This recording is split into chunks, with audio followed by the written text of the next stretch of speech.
welcome back to the channel, and in today's video we're doing a recap and review of Married at First Sight, Season 12, Episode 7, How Do You Know If It's Love?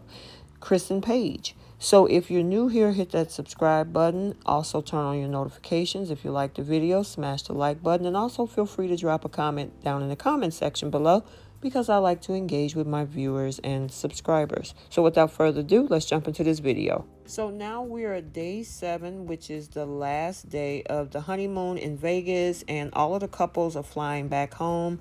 That includes Chris and Paige. And Paige is the only one to return back to the apartment. And of course, she said that Chris had took some time away in Chicago to, I guess, kind of clear his head. And we also got that same cameo that we saw Chris as well at the airport, saying that he needed to go back home to Chicago. And I think that's where his parents and grandparents live, to reflect. Okay. And so that leaves, of course, Paige alone. She's concerned about everything and how it's going, that he's not with her as she moves into this apartment by herself. And she was definitely hoping to be moving into this new place and share this place with her new husband. But unfortunately, they are in separate spaces at this point. So she's definitely trying to take this all in stride. Obviously, it is a emotional thing right now with her. But this now leads to the conversation when Chris does arrive in town back at their apartment, where production is saying that Chris wouldn't allow them into the apartment. I don't know if I buy that one, because you guys own and run the show. You got contracts, but okay. But the thing is that he told her, you know, I got to be 100 with you. I don't like being fake with you. You get what I'm saying? I'm not here to waste your time. And then, of course, you know, they cut their microphones off. So, of course, they couldn't hear what was being said. And then she begins to share the details with the producers over the phone with her conversation. And she was definitely upset. He wants a divorce. He had already started looking into divorce attorneys. She's upset that he didn't give everything a chance. And she's disgusted right now, especially because she says that, you know, she was sharing intimacy with him. And yeah, she was not happy. She says she's done with this BS. She couldn't wait to have a conversation to air out everything with Pastor Cal. And she's pretty much done with everything. So Pastor Cal, of course, arrives to the house. This was a bombshell for her, and she definitely wanted to get another person's take on this, because she was caught off guard. So Pastor told her to start from the beginning, the wedding night. And she said, actually, from the wedding, it felt like there was a disconnect, that he didn't desire me or felt like he wanted me. And, you know, however, he wanted to be intimate. And she said that they did end up doing it, because she said it felt like it was a duty for her to have this done. And then he also wanted to do this the next morning. So, you know, he said, you did consummate the marriage, yes, but he said that he felt that that was his way to build closeness. And Pastor says, I'm sorry, that's BS. Paige said, I probably should have recognized some of the red flags, but like, I was committed to the process, and this is my intention from the very beginning when I signed up, and I made vows, and this is what I chose to commit to. And fast forward, he asked about the honeymoon. And Paige says that he shares the news that his ex-fiance is 6 weeks pregnant. And Pastor was like, hold on. What do you mean she's 6 weeks pregnant? That's a month and a half. You mean that he has been having sex with her during this process? And she said, yes, knee deep in this process. And she's like, I'm thoroughly confused, you know. And she goes into details about how her father passed away. He bought a flight out to see her and, you know, to console her, and they became intimate. And Paige said even through all of this, she was like, I'm going to ride with you because I've been with men who has had children. I'm not new to this, but I am true to this. And Pastor asked her, did you continue to have sex with him during this time period? And Paige said, yes, I did. And he said, well, I want to know where your head is when you chose to do this. And she said, we had sex pretty much every single day for the exception of 2 or 3 days.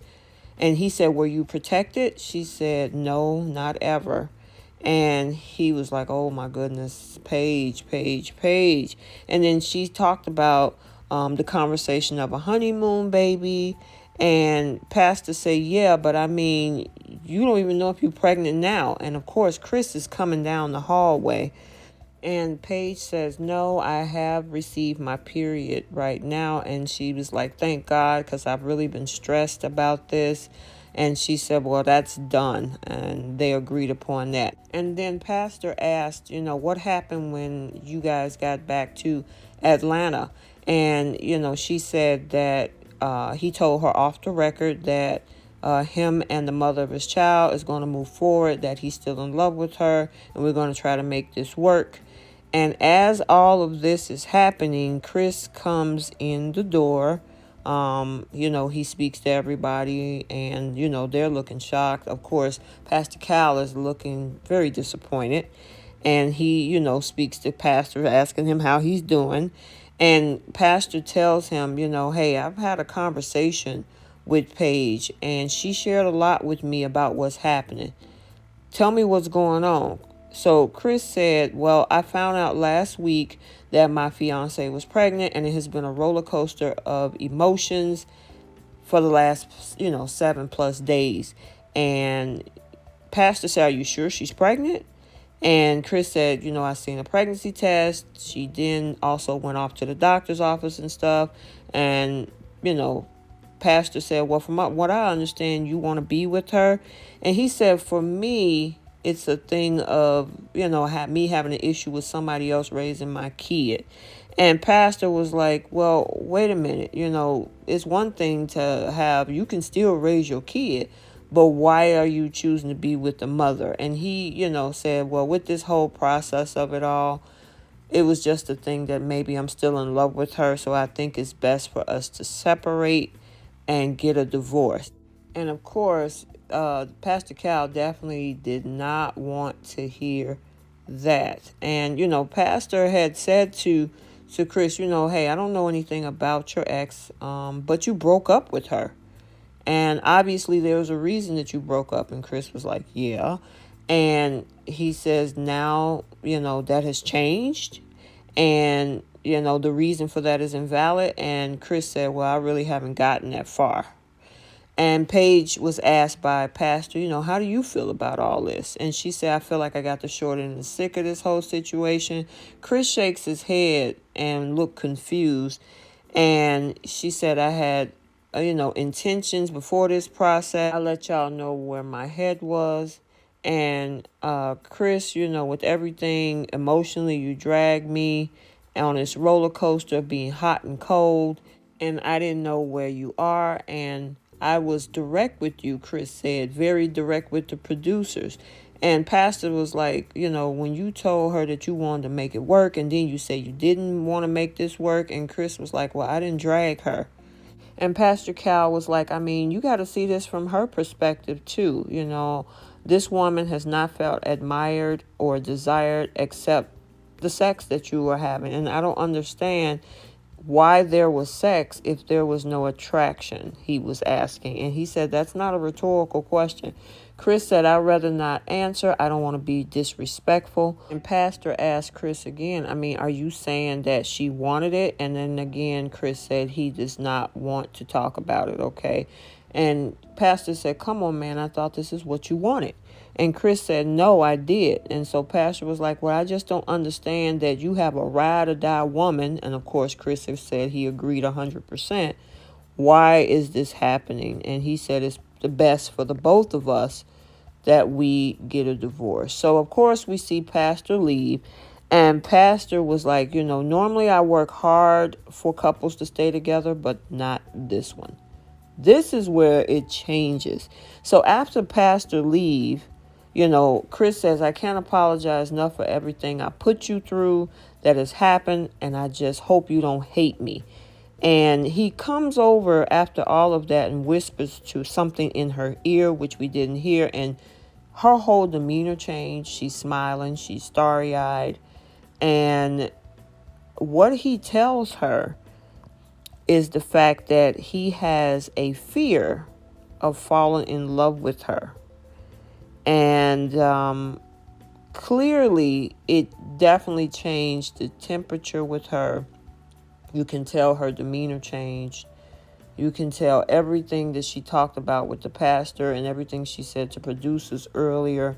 I don't know at this point if it went out the window, but it appears that way. I can't read another person's mind, but just from what's going on the show, that's what I usually follow. And at this point, she is now confused because she thought this was just going to be cut and run. We're done. Goodbye forever. And it's more of her now more being more confused about, are we really done? And I've heard the conversations on social media that this looks like gaslighting on his end. It makes her look in a different light, and that some people are looking at her differently as well. It's an interesting situation with this. If this is everything that it appears to be, because I've heard even people say, well, maybe this is staged. Maybe somebody's going to come out and make this an advocacy for emotional abuse and toxic relationships, and Paige and Chris are just planted to show an example. I don't know. It's something interesting that's really going on with these two and the dynamics between them, and on the appearance of it all, of what we're seeing on the show, it looks really toxic. So it looks like it might not be over, because there is episode 8 coming up. And even her demeanor when she see him take off, it's like she hate to see him go. She don't want to let this man go. So I don't know if to say that she has some form of, she's in love with him, and whatever he has going on in his psyche, I'm not sure. But that leads us into next week, because according to what we see in this short preview, look like the ex-fiance, who is the mother of his child, supposedly is going to be making an appearance in episode 8. And I forgot the name of the title of this, but the thing is, Chris wants them to have a brief conversation. My thing is, I've never seen this in the history of the show where they bring in exes on and this whole situation. So it's an interesting scenario. Guys, let me know in the comments what you think, and we'll look forward to next week's episode. So let's do our post notification shout out. If you want to be shouted out, comment down in the comments section. I will see you and shout you out. The first one goes to Jacqueline Everidge. Thank you so much for engaging in the channel. I really appreciate it. And then this last but not least, Karen Davis. Thank you as well for engaging in the channel, and I really appreciate this as well. So until the next video, like, comment, and subscribe, and we will see you soon.